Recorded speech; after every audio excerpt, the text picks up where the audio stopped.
यहाँ पर रिप्रेजेंट कर रहा हूँ NGO स्फिया को। NGO स्फिया है society for preservation of healthy environment, ecology and heritage of Agra. ये मैं यहाँ पर टूरिज्म गिल्ड का प्रेसिडेंट भी रह चुका हूँ 4 साल, और JP पैलेस होटल का जॉइंट प्रेसिडेंट था मैं यहाँ से रिटायर होकर। और अब हम कोशिश कर रहे हैं आगरा को किस तरह से ताजमहल के अलावा जो चीज़ें हैं, जैसा कि इवेंट का नाम है आगरा बियॉन्ड ताज। आज आगरा में आप सब लोग जानते हैं, आप लोग सब पुराने हैं, मेरी आपसे कई बार ये मुलाकात भी हो चुकी है कि भाई आगरा में ताजमहल के अलावा इतनी सारी चीज़ें हैं जो हम सिर्फ बात करते हैं, और हमें उसकी मार्केटिंग की ज़रूरत है। हमें गवर्नमेंट की हेल्प चाहिए इसके अंदर कि उसको किस तरह से लोगों को एक्सपीरियंस कराया जाए ताकि आगरा के सब लोगों को उसका फ़ायदा उठे। मतलब हर जना सिर्फ ताजमहल, क्या होता है कि एक जना आकर ताजमहल देके वापस चला जाता है। हम चाहते हैं कि उसको और चीज़ों का भी एक्सपीरियंस कराएं, चाहे वो अपने शहर का पेठा हो या दालमोट हो या कल्चरल हेरिटेज जो चीज़ें और हैं मॉन्यूमेंट्स के अलावा, चाहे जरदोजी का काम हो, चाहे कोई भी चंबल सफारी की चीज़, ऐसी चीज़ों को हम और प्रमोट करें ताकि वो रुकें यहाँ पर और हम सबको इसका फ़ायदा हो और आगरा को एक बहुत अच्छी इमेज मिले वर्ल्ड वाइड। सिर्फ Agra should not be known कि भाई ताजमहल की है ही, उसकी हमें मार्केटिंग की ज़रूरत ही नहीं है ताजमहल की। तो उसके अलावा जितनी भी चीज़ें हैं उसको हमें कवर करना चाहिए और इंश्योर करना चाहिए कि हम उसको एक्सपीरियंस कराएं सब।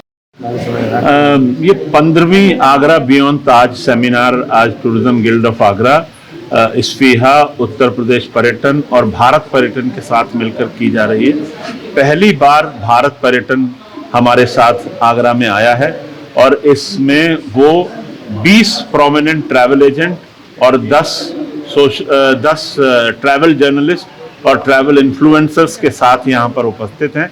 तो मकसद सिर्फ ये है कि आगरा बियॉन्ड ताज को हम भारत के पटल पर ले जाएं।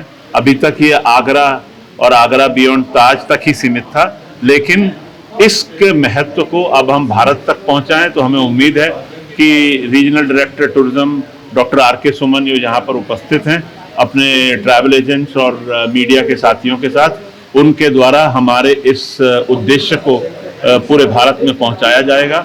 हमारा मकसद है कि जो भीड़ ताजमहल पर इकट्ठी रहती है और आगरा के अन्य आकर्षणों और प्राकृतिक संपदाओं का आनंद नहीं ले पाती है, आगरा बियॉन्ड ताज के माध्यम से ये जन जागरण हो कि हम आगरा में ताजमहल के अलावा रात्रि प्रवास को बढ़ाएं और दूसरे आकर्षणों को भी प्रति भी पर्यटकों का आकर्षण डेवलप करें।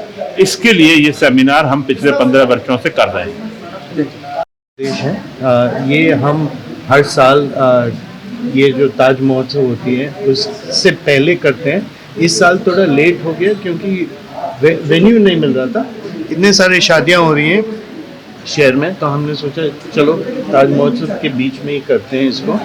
और ये ऐसा प्रोग्राम है जहाँ पे हम उन चीज़ों से बात करते हैं जो बहुत ही महत्वपूर्ण है शहर के लिए, जैसे सस्टेनेबल टूरिज़्म है, जैसे कैसे हम इकोलॉजी को प्रोटेक्ट करें, और आगरा में ताज के अलावा क्या क्या है देखने में और महसूस करने के लिए।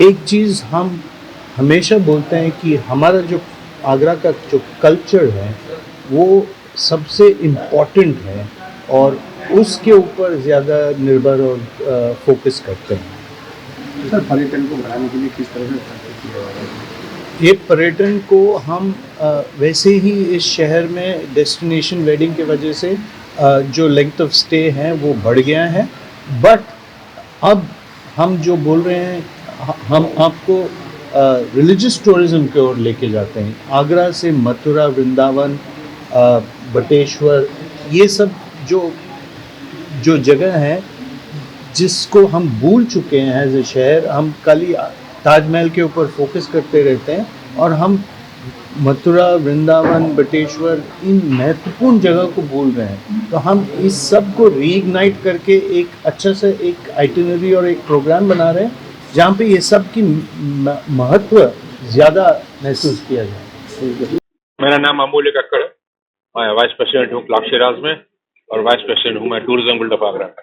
आप सेमिनार का आयोजन किया गया है, क्या फैसिलिटी लेके हैं टूरिज्म को लेकर आगरा की? देखिए, आगरा अपने आप में एक बहुत पॉपुलर डेस्टिनेशन है।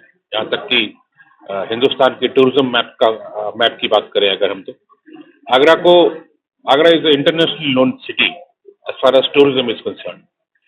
बट आगरा में संभावनाएं बहुत हैं अभी।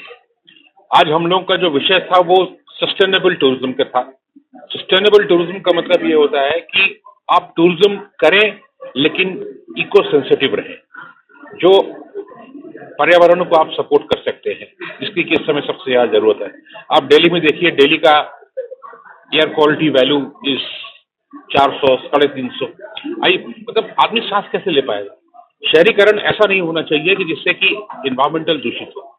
उसी की जागृति के लिए आज ये प्रोग्राम किया गया है कि टूरिज्म, चूंकि आगरा मतलब हिंदुस्तान की टूरिज्म कैपिटल है, तो टूरिज्म कैपिटल को इस तरह से प्रस्तुत किया जाए फॉरेन टूरिस्ट के सामने कि आगरा की वायु शुद्धता, आगरा का जल, आगरा का पर्यावरण, आगरा की ग्रीनरी, इसको कैसे मेंटेन किया जाए और बिजनेस के साथ साथ इसको भी मेंटेन करना एक हमारी सामाजिक और नैतिक जिम्मेदारी है।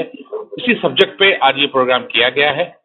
अच्छे अच्छे स्पीकर्स आए हैं यहाँ पे, जिन्होंने हमें इको टूरिज्म और सस्टेनेबल टूरिज्म के बारे में बताया कि आप अपना बिजनेस करते हुए किस तरीके से एनवायरमेंट को प्रोटेक्ट कर सकते हैं, किस तरीके से सॉलिड वेस्ट मैनेजमेंट को प्रोटेक्ट कर सकते हैं, किस तरीके से आपका सीवरेज सिस्टम होना चाहिए, किस तरीके से आप लोकल एम्प्लॉयमेंट क्रिएट कर सकते हैं।